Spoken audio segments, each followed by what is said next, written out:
Just a quick warning and an apology. Steve and I had some technical difficulties with the recording. So Steve is quite quiet, I'm quite loud. So brace yourself.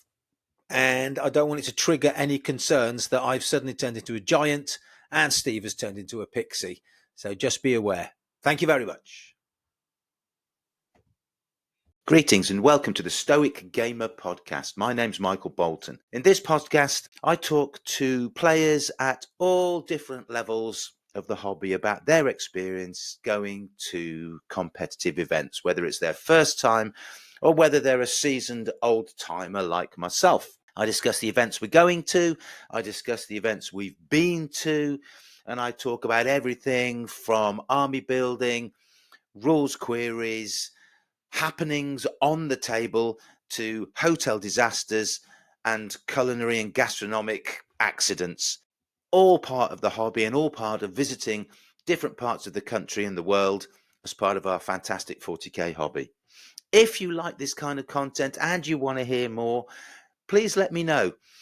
If it's on YouTube, please just leave something in the comments. I'll always get back to you if I can. And if you're listening on any other kind of platform such as Spotify, do leave me a message. I can get back. As I've mentioned before, the Cold Steel Mercenaries are all going to the International Team Tournament in Birmingham at the end of May. I've been listening to lots of the Team England and the Team Ignite that Dave and Vic VJ run, and they do a lot of preparation. They have matrices or matrices to generate the best pairings at team events. They take skew armies so that they have an opportunity to create the right pairings at the pairing stage, and of course they get lots of practice in. It worries me that we have none of that. Neil, who is our only strategic thinker, is actually trying to work out how we do the pairings. And to give you an indication of just how unprofessional we are, the last time we went to a team's event, we ended up rolling dice because we couldn't be bothered to think about the pairing because it was too complicated, which was great fun. You never knew what you were going to get to play, but I don't think it's kind of the core aspect to team play. Nevertheless, we are going. Steve took it upon himself to get some practice because clearly the most important thing with any tournament and competitive play is to get repetitions with your army. It's just practice. You can have an average army and you can go 4 games and 1 at a singles if you know what you're doing and you're a good player. I think most of us have got the right experience. A lot of us don't get enough practice with the armies that we will be taking. This podcast talks to Steve Pearce about his 13 Chaos Knight list and his efforts to get some practice in by going to a small local event, which he did very successfully. So without any further ado, here we go.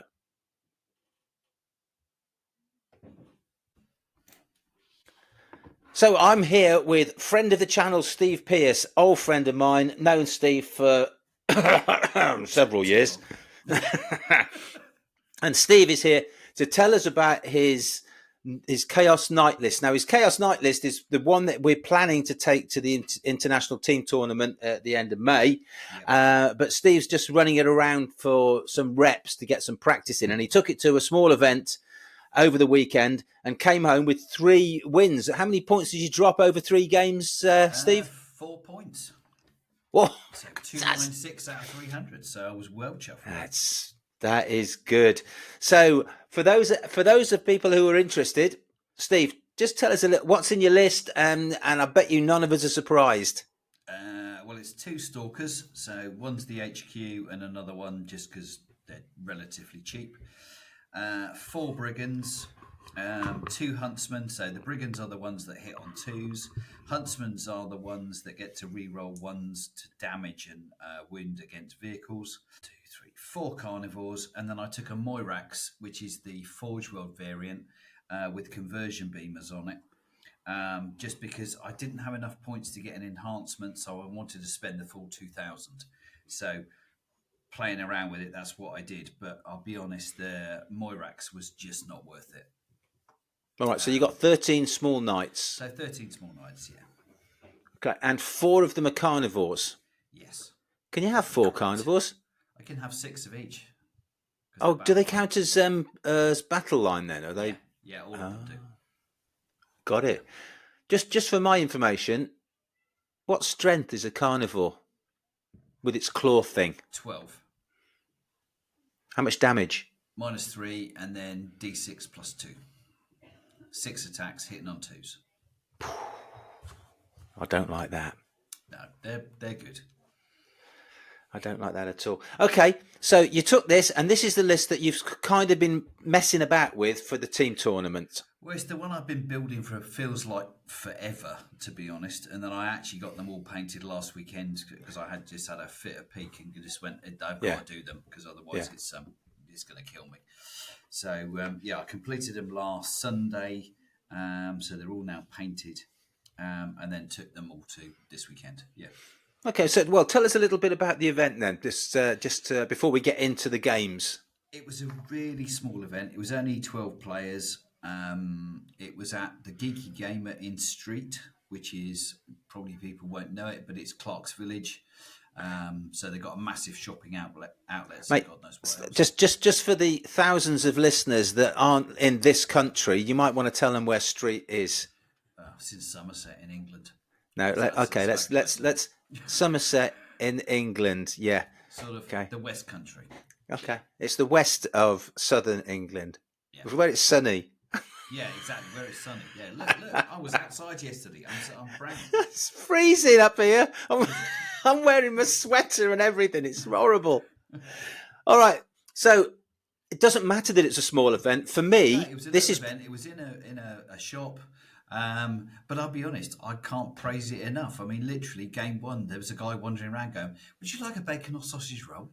Oh, yes, I think I do. That's perfect. Would you like lunch? What have you got? Oh, we can do chili. We can do sausage baguettes with chips. We can do the... Really? You're going to cook it here? Oh, yeah.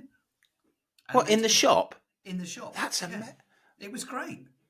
Why didn't you tell me about this? I'd have driven 3.5 hours to do that. To do that, yeah, exactly. It was the first time I'd been there. It was Josh, my son-in-law, was there last time. They did one of these, which was 2 months ago. And he said, "You just got to do it, Dad, because it's just great." And so I went this time, and it was absolutely fantastic. Lovely people. Mark, who runs it, was great. And as I say, and he'd been up cooking chili and whatever, so we could have chili to follow on the Sunday. Oh, that's fantastic. So for people who are interested, anybody down in Street, look up, what's the shop? The Geeky Gamer. Look up the Geeky Gamer in Street, Somerset. Yeah. So I'm glad it was, Steve. You often come across these little nuggets of goodness, don't you, when you're playing games like this? You turn up at a place that you're not so sure about, and all of a sudden it turns out to be a real sort of basket of laughs that you weren't expecting. Absolutely, and it was really good. And and yet I couldn't have. They got the tables; they were a bit light on terrain, so Josh and I took some with us to sort of boost everything up. But they'd actually said, "Could you bring some?" So they knew they got in a bit of an issue. So it was great. Well, tell us about what were the tables like? Were they set up like you'd expect one of the UKTC events to be, or no? It was fixed terrain. So the table was placed. The terrain was all set out, and that was it. So it worked okay for some armies, not so good for others. But actually, it was a bit like we used to play in 8th and 9th, where you turned up and the table was set up, and that you just put your objectives down, and that's what it was. How we're used to under tournament conditions. But actually, there was plenty of blocking stuff, and basically they said everything is a ruin. So whatever you put down blocks a line of sight. So which just meant that fortunately, even if you were playing on Planet Bowling Ball, but you'd got some fields or got some hedges or something, well, it blocked line of sight, so you didn't feel like you were being ransacked by anything. Yeah, and it suits you down to the ground because you can run through Well, I the can run ruins through it because anyway, so I don't care. you got a cheeky strap for that. So, first game, mate. What were you facing, and how did the game go? I was playing lovely guy called Brian. He'd got Marines. I'll be honest, he was playing the Firestorm detachment. Yeah, that's the shooty one, isn't it? Yeah, but he can No, that's Ironstorm. He can advance, and everything becomes assault weapons. Yeah. Which did catch me out when he was suddenly ran at me with units with heavy weapons and stuff, and it was like, okay, he's not shooting. Oh, he is. All right. I mean, but the terrain being all ruined suddenly caught him out as well because he was like, I can shoot over that. It's like, no, you can't. It's a ruin. Yeah. So yeah. But I did my usual, cheeky tactic of, so got any new models then? Oh yeah, I've got this Brutalis Dreadnought. Yeah, I've just painted him. He's in reserve. Oh, okay, fine. And he set up Not anymore. He set up a perfect 3-unit charge, which he did, and he decided to fight with a 6-blade guard and a boss into one of my carnivores first. So he did that, didn't kill it. So I interrupted and killed his Brutalis straight out. That had charged another carnivore, and he went, "Oh, sorry, that was your new model, wasn't it? Oh, there you go." You mean the one that was only on the table for about 12 minutes? 12 seconds, because it turned up in reserve, fired its multi-melters at the carnivore, missed, charged, and got his face punched in. So yeah, that's why asking you earlier on. Carnivore, I think carnivores are nasty. So okay, what did you learn from this game? What happened? How did you score? Did you score the 100 points on this one? I got 100 points in that one. Basically, I just swamped him and just forced him back into his deployment zone. I kept 4 war dogs off. All of them were carnivores. So I was shooting and pushing them back. And then the carnivores came on the sides, and literally just because of their reroll charges, all of them got in. So did you make all of those 4 9-inch charges? Yes. Oh. Yeah. Oh, that's just horrible. Yeah. Doesn't happen very often, but when it does, it's like, well, there you go. That's what we're built for. That's why you get the reroll, isn't it? Yeah. So that worked really well. And then, I took his home objective on turn 3, I think, and just parked a night on it. And do you use tactical objectives, Steve, with this list? Tactical, because I don't. It's difficult to know what else I'm going to take. I can do an engage because I move so fast, but yeah. One of the other, the others are difficult for me with it to go fixed, to actually pick 2 that work all the time. So did he go fixed though? Because obviously against you, bring it down is a sort of almost a no-brainer, isn't it? Yeah, we had the conversation at the start, and he said, "Yeah, I said to him, "What are you going to go?" And he said, "I'm tempted to go fixed and go bring it down." I said, "Yeah, okay, fine, but I've only got 2 characters. If you're going to deploy teleport homers, I'm going to be swamping where you need to be." So his other options were really short. So in the end, he decided to go tactical because he was happy to go to bring it down, but there was nothing else that he felt comfortable with actually doing against 13 dogs. Yeah. Not even behind enemy line. Has he got any deep strikers or anything he could just whack in behind? Yeah, he did. But which he did drop in. He dropped his Terminators in. He dropped 2 units of those stupid Inceptor Plasma, whatever they are. 3 men or 6-man squads? 3 man, and dropped within 3 of you on my home objective. And he tried to kill the Moirax, and he overcharged everything and lost half his guys with overheats. And then the Moirax just turned around and vaporized them with his conversion beam, doing strength 10 -3 damage. Is that the one that gets better the further away it is? No, it used to, but now it's you need to be 12 inches away, and then it gets sustained hits on a 4-up. Oh, sorry, sustained D3 on a 4-up. No. Yeah. I don't like that either. No, but be honest, mate, it wasn't that effective. It was good against him. It did nothing in game 2, and it did nothing in game 3. So that's just what did he? Hang on, he's got Marines. He's got Oath of Moment. Didn't he use Oath of Moment on anything? Yeah. And he was using that quite a lot. Yeah. Yeah. Okay. To be So, fair, game the one. dice didn't favour him. I mean, I lost, I think, 3 war dogs in game one. Game one, resounding success. Steve, game two, what did you fight in that one? I don't know, some really nasty bloke with world eaters. Is that your brother? Is that your son-in-law? That is my son-in-law. Yeah. Yeah, nasty guy. With Angron, 2 Lord of Skulls, because why not? Wolverines. What else did he have? Some berserkers. He had jackals. I don't know. It was a lot of big stuff. And that went well, to be honest. It was priority targets. So what came down to it was the end of the game when I had 3 units left and he had 1.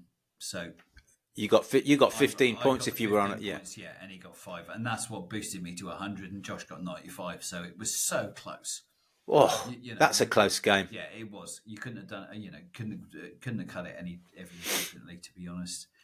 Did you think did anything stand out in that game then? Because I can see your carnivores against Angron. They're not going to last, but if they get the charge, you might do some damage to him. Well, to be honest, I mean, the Lord of Skulls were awesome because I put my entire army into 1 and still didn't kill it. He's that giant thing with a big cannon on the tracks, isn't he? Yeah, and I wouldn't mind, but it's my bloody model. And he borrowed it, or one of them he borrowed. Well, hang on a minute though. He's got 2 of those. They must be 500 points each. 450 each. Yeah. Plus Angron. Mm-hmm. All of it. That must be getting on for 1,200 points. Oh yeah, easy. Yeah. So what else did he have in the list then? Some Mauler Fiends. He had 2 War Dogs as well. So he had 2 Brigands in there that were, allies. Right. I mean, it was a fun list that Josh took, to be honest. Yeah.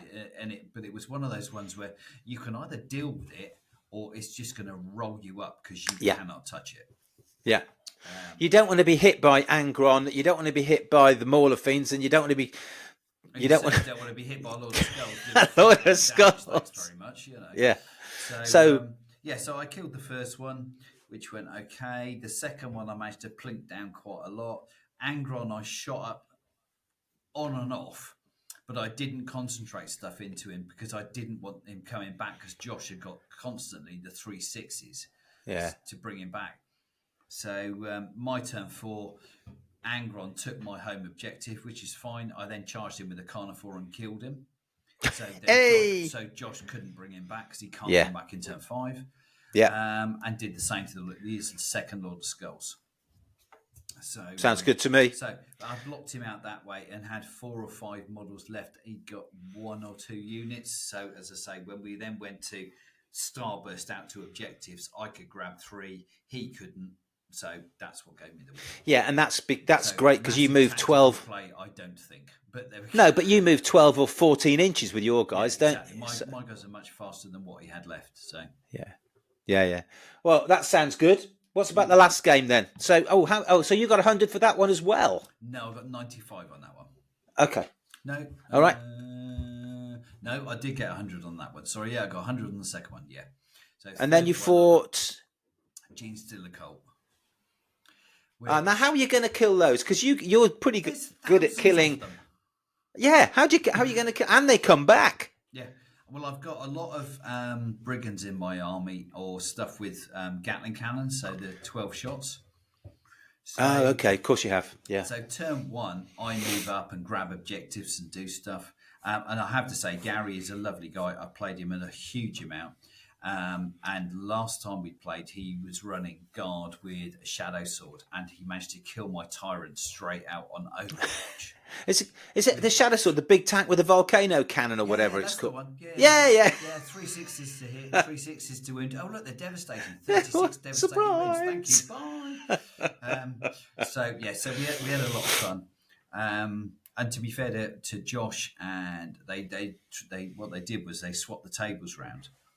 For round 3, but table 1 was in its own room, and you could actually move around it and sit down and whatever, which was great.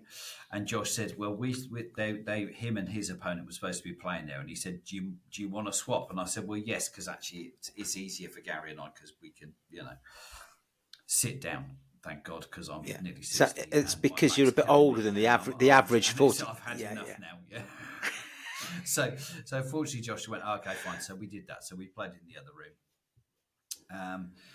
But as I say, Gary's a lovely guy, and we literally set up. I was scoring points from turn 1 and turn 2, and Jeans de la Cold don't tend to do very much until their turn 2, when they can start bringing reserves in. So I was thinking, well, this is going all right. I'm scoring loads of points because I went first. And then suddenly these units like Deep Struck on top of me within 3 inches and threw shitloads of grenades and melter bombs and whatever at me. And dead night. And we'll bring a 20-man squad in with conversion beams. Oh, another dead night. And we do that again on a third one. And it was like, I don't like this now. So my turn 3, I move out. I kill those squads, which was fine, and that was the plan. Unfortunately for Gary, so he needs a 4-up to come back. Be a 1. That'll be a 1. Oh, that'll be a 2. Right. So I've killed them then, and they're not coming back. Yeah. But do they not come back at all? No, they don't come back at all. However, that's unlucky. He did have 500 points of guard in his Jeans de la Cold army, which he's allowed to do. So he had a shadow sword. No. Which then went, oh, look, knights in the open. So Volcano Cannon again and killed a knight. And then 6 heavy bolters with twin linked and God knows what else kills another one. And it's like, right, so the other guys are hiding in cover again.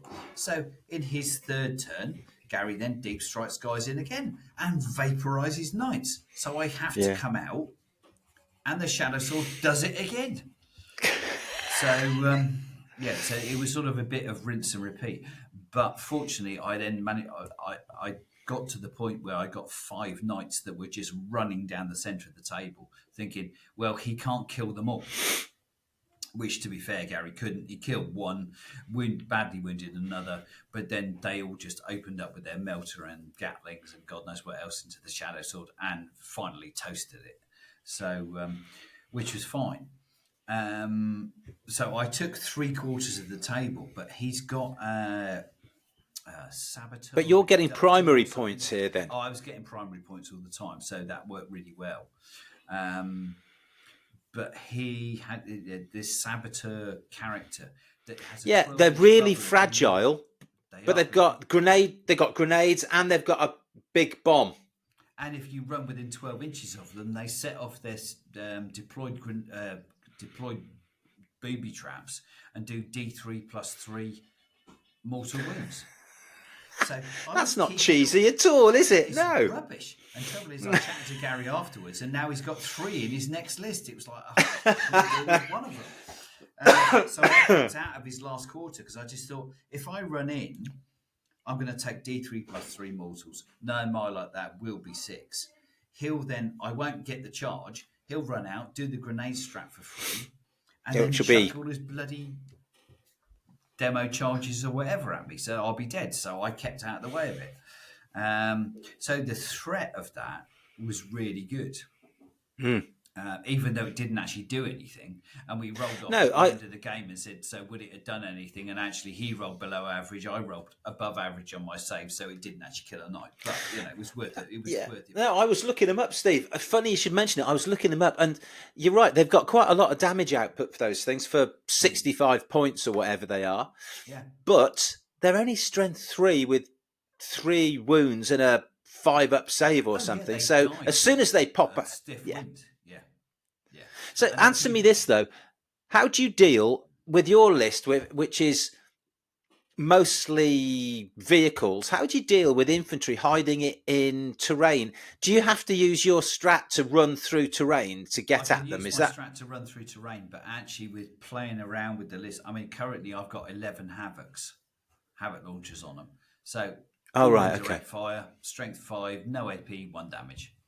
So I just keep hammering whatever's on the back line or holding your home objective or Yeah. scoring Yeah. somewhere, I just keep hammering them. So Yeah. potentially that's 11d6 shots. If they're a 5 or 10 man squad, then it's even more.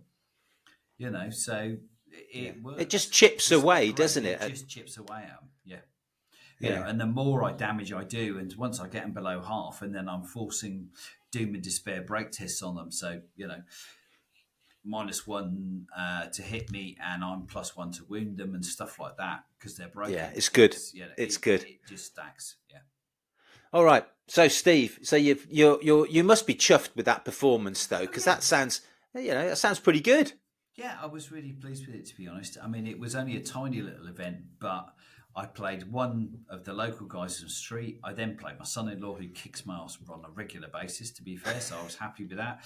And Gary's a really good player. So, I played 2 of the Crows, so I was really comfortable in actually going 3-0 and going, that worked.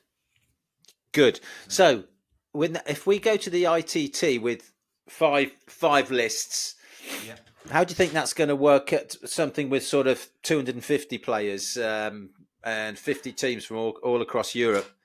The only concern I've got is the potential that we're going to get some data slate changes this week, maybe, and that could play around with the points. So I need to look at what I'm going to do on that. I can't obviously take demons, or if it suddenly works out an odd number, I can't add demons in because Neil's taking those. Right, because you're not allowed to use the codex if somebody else is using it. Exactly, and there's nothing else I can ally with. So, but if I do get to that stage, then maybe I drop to 12 and I actually take an enhancement and put sticky objectives or something on my warlord.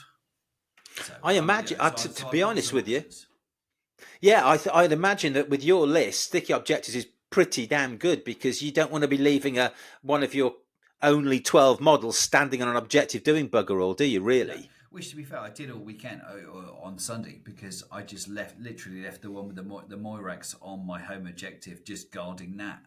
But I didn't really need him because nothing got there. So I think you're pretty confident. You should be feeling pretty buff about that. Yeah, I was pleased with it. But, I'd rather, in the long term, drop the Moirax, drop one of the Huntsmen, and then that means I can add in one more Carnivore and another Brigand. Oh, okay. So that will be far more effective in my view because that will certainly put me up to 12 Havocs for bombing indirect stuff. And when I fought Josh down at his place, the thing that annoyed me more than anything else was every turn he was just doing 3 or 4 models here, a couple of models there with the Havoc launchers off the top, and that was a pain in the bum. I didn't like it at all. But at the time, it doesn't feel bad. It doesn't feel nothing's going to happen. But by the end of the game, he's killed 30 models with these things, and it's just it's frustrating. Yeah, to be fair, Gary was running units of 10 Gene Stealers, but they didn't want to come out because I was sort of staying back far enough so they're really struggling with the charge and just bombing the hell out of them. And I hadn't realised they'd now gone to 2 wounds, but it makes sense. But I'm still plinking them off, and by the time I fired 10 Havocs at them, there's like 3 or 4 Gene Stealers left, and it's like, well, come out of it because I don't care now. You're not going to kill me. So I've just been looking at the today. I've been looking at the stat check results for the competitions over the last 2 months, and they've basically done all the analysis of the winning and things and who's doing well. In the last month, Sisters have been up here. Oh, really? Really performing well because you get a load of you get lots of stuff because they're really cheap. Yeah. And I don't understand. I can't with my list. I've got hardly any models. I've got no idea how I'm going to kill a lot of Sisters. I can kill a lot of Sisters, but I don't think it's going to make any difference. It's more where they came from. Yeah, exactly. And I think that's good. What are your plans if you got into one of the meta lists like the like the Necrons with all of the wraiths? What are you going to do about that? die in a heat probably, but Well, I don't think you'll die, but they'll score the. Sorry, go on. Sorry, Steve. Go on. I was going to say I'll have 5 brigands. They're all hitting on 2s. I've got 5 carnivores, so they're hitting on 2s in combat. So I think I just need to swamp them with hits and wounds and saves. The trouble is they're not going to let you, because they're going to use their strat if you move within 9 to move away. Haven't they? Yeah. So they'll do that, and then they'll make the ones that you want to shoot at, the key ones you want to shoot at, invisible to you if they're more than 12 inches away. They'll give them lone operative, and those are the two. I just move so quick, so I've just got to try. In that case, I've got to try and back them up into the deployment zone. Yeah, and I'm assuming that you can get line of sight on more than one of them, so he's going to have to be struggling, isn't he, as to which one he's going to use his strat on, because yeah, exactly. Yeah, because those bloody, which are have you got those the little knights with the 2 autocannons on them? No, you can only get 1 autocannon and then a demon spear, which is 2-shot melter weapon. Am I thinking of the Imperial little knights then, the armigers that have got? Yeah, could well. Right. I don't know the Imperial ones, but yeah. No, if I could take 2 Gatlings on them, I definitely would. Yeah, they're really good, aren't they? I like them a lot. Right, well, I'm still taking my Necrons. I'm even got a flyer in mine at the moment, so that's going to be, I'm not certain it's a good idea. 3 monoliths and a Tesseract Arc. Wow. Just 2 monoliths, just 2. But I'm having more luck with it, actually, now that I'm... for some reason, I played Alex before he went on holiday, and I beat his custodes. And what? He's on a holiday again. Yeah. And I'd lost very, very, by a tiny bit to his Death Watch list, which, although everybody says Death Watch is the worst army in the game, there's a lot of it. You get so many miniatures. Yeah, there is. And if you know what you're doing with it, which Alex does, it works well. Well, he's got, for those people that don't know, Death Watch is the worst Marine list in the game, statistically. However, if you know what you're doing, I think it's probably not as good as the top Marine lists like Black Templars, but it does have, for 1 turn in the game, you can have the old Oath of Moment on 2 units. So you can pick 2 enemy units and reroll all your hits and all your wounds on 2 units. And then you multiply that, you compound that by having the Death Watch ability to take units off in 1 turn and then deep strike them in, some within 3 inches and some not. But when you're deep striking in melter guys with melter rifles and melter multi-melters and guys with plasma up the yin yang, it's pretty nasty. It's a nasty turn. It's a nasty turn, and he knows what he's doing with it. It's a good list. No, I think, but I'm getting a bit better against it because now that I'm using the Hypercrypt Legion, I can jump around and do the same kind of thing. And what I'm tending to do is I would never take a flyer except in the Hypercrypt Legion, because what it means is at the end of the opponent's turn, I can pick up the flyer and then bring it back the following turn. Oh, nice. Oh, I didn't realize you could do it with that as well. I can do it with absolutely anything, Steve. There is no limit. Except, yeah, and the other thing about the flyer is flyers have to come on as strategic reserve, so they have to come on within 6 inches of the table edge. Yeah.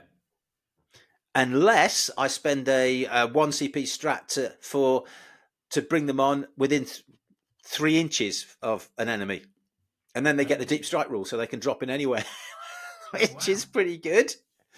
So, but I assume you can set them up in hover mode. Or... No hovers. No, planes are crap in 10th edition. I wouldn't be using them except for, there's 2 reasons. The first reason is what I've just explained. I can put them anywhere on the table, so I'm going to get a line of sight. Well, 3 reasons. The second reason is I can then hopefully put my Silent King somewhere near them, so they get to re-roll 1s to hit and wound. And that's important because they've got a weapon that has D3 sustained hits on 6s. So Nice. if I roll a 1, I'd really like to re-roll it. You know, exactly. that's pretty good. And the final thing about flyers is they can be seen over any terrain. It's real line of sight. Oh, okay. But they can see over real terrain. So if you're back at anything then. So when I arrive, if you've got a tank hiding behind a ruin that no one else can see, I can see it. Yeah. So for a lot of the time, you get an enemy that's got a tank or something that's in a position that's sort of staging for the next to pop out and do something. If this thing arrives, you can kill them. There's half a chance it'll kill it because it's got some nasty weapons. So anyway, and just to make everybody's life even worse, for a command point, I can give it a 4-up invulnerable as well. So nice. that's. So I thought it's not my idea. I saw a guy in Australia using 3 of them, which I thought was overdoing it a bit. But because I think anybody with any long range shooting will shoot them out of the sky. They've got a 3-up save generally. It's not gonna make any difference. And they're fairly tough and wounds wise, or toughness 9, 12 wounds with a 3-up save. Yeah, okay, well, it's not too bad. So they're a vehicle, aren't they? I mean that's what they are. So anyway, that's what I'm taking, unless like you, the Data Sleeter. Oh, and I've got Nightbringer in the list as well, which I might not have if the Data Slate comes and adds 100 points onto him. You reckon it's going to be that bad? I don't think it'll be that bad, but I think it'll be difficult. If it's more than if they add on more than 30 points, I'm going to have trouble fiddling with my list. Yeah. So, but if they only add on 30, I've got a unit of Scarab Swarms that I might be able to sacrifice if it goes up.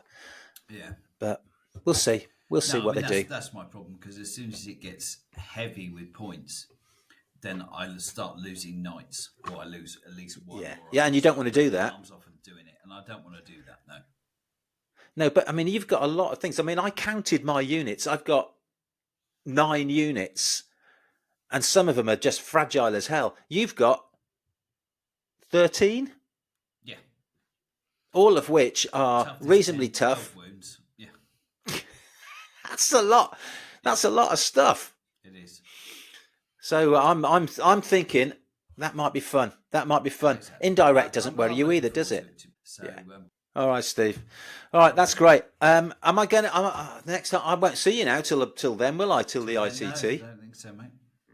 But that's not the way, though. It isn't. I'm looking forward to it. Well, let's hope that Ian can be with us as well. Exactly. Yeah. Because he booked our hotel room, so I hope he's going to turn up. Well, I'm not certain he has, so it's going to be expensive. Yeah, exactly. All right, mate. Thank you very, very much for your time, Steve, and we'll talk again soon. Super job. All right, mate. Look after yourself. Cheers. Bye.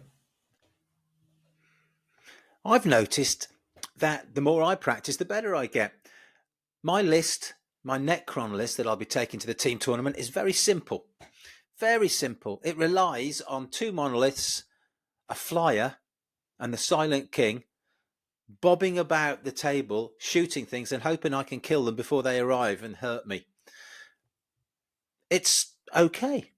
And funnily enough, the more I use it, the more effective it becomes. I guess a lot of things it will struggle, but I think I'll be okay against quite a lot of armies that are out there at the moment. So that's what my plan is. Now, Steve did really well. 13 little knights is a lot of units. That's a lot of units. They're cheap. They're a tough body, a tough chassis, aren't they? And they've got a decent save, and they've got, I don't know how many wounds, 12, something like that. It's all fabulous. Compared to my list, where I've got about 9 units, and 5 of them have got hardly any save, it's pretty good. It's good. The rest of the team are still pulling it together. Craig's Eldar list will be a typical Eldar list. It will be solid. It'll do everything reasonably well. I like Alex's Death Watch list. It's double Oath of Moment, the old Oath of Moment, reroll hits and wounds on. So you can do that for 2 units on a particular turn. That can be devastating. I like it, and I like the way he plays it. He knows what he's doing with it. And then Neil, Death Guard at the moment, or it could be Demons. Still unsure, which is another concern about reps. But he's getting there. He seems to be getting there, and we're heading in the right direction. Just 3 weeks to go, and we'll see how it goes. In the meantime, I've been challenged. I wrote on Fireside 40K's YouTube channel a little semi-sarcastic note, because Dave Gaylord had been saying how overpowered certain units were, despite the fact that he's been using indirect fire with his guard list for quite some time, and that's no fun to play against either. So I mentioned that, and Vic quite rightly came back and said, Michael, stop being so passive aggressive, say what you mean. And he's right. I should say what I mean. So I'm going to think about that. And Vic mentioned that, why don't I write something? Why don't I say something about how I feel about competitive, top level competitive play? Not the gamers themselves, because to be honest with you, every top level gamer I know is a wonderful guy. They're all fantastic and very, very willing to help as they grind you into the dust. But they are very willing to help, and they're all nice guys. And I've known a lot of them for a long time. So I think it's more about the play at that level than anything else. And I need to put some thought into that. That's going to be one of the next podcasts I come up with, is what's wrong, if anything, with competitive play at the very highest levels. I already know a few things I want to talk about, and hopefully it will stir people to respond. So, competition's coming up. I've got a one-dayer, Warlords one-dayer in Birmingham. Then we've got the ITT in 3 weeks' time, again in Birmingham. So plenty to plan for. And then finally, I'm buying more orcs. I sold all my 1,000 Suns to a nice man on eBay in Preston, and he gave me a little bit of money so I can spend it on some orcs. So I've already got the old combat patrol, and I've bought the new combat patrol with the beast snaggers, and I've got a bit of cash left to buy something else. Don't know what yet, because I don't know which of the detachments to go for. Any advice on which detachment? Let me know. Obviously, if you've enjoyed listening to this stuff, or you want something else talked about, or you want me to poke people and persuade them to get involved, or incite people. Yes, incite people, let me know. In the meantime, see you on the ice.